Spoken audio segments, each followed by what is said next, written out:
Hello दोस्तों, राधे राधे, जय श्री कृष्णा। दोस्तों आज हम आप लोगों के लिए एक देवी गीत लेकर आए हैं।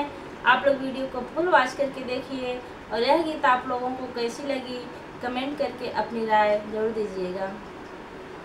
निबिया के पेड़ बड़ा भारी, जहाँ बैठी मैया हमारी। निबिया के पेड़ बड़ा भारी, जहाँ बैठी मैया हमारी।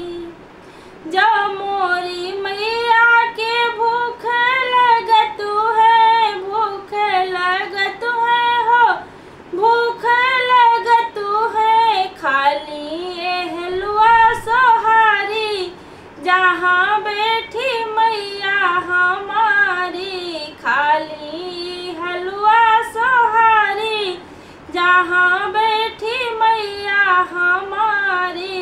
निबिया के पेड़ बड़ा भारी, जहाँ बैठी मैया हमारी। जब मोरी मैया के प्यास लगत है, प्यास लगत है हो, प्यास लगत है। खोजे मलिया दुआरी, जहाँ बैठी मैया हमारी। खोजे मलिया दुआरी, जहाँ बैठी मैया हमारी। निबिया के पेड़ बड़ा भारी, जहाँ बैठी मैया हमारी।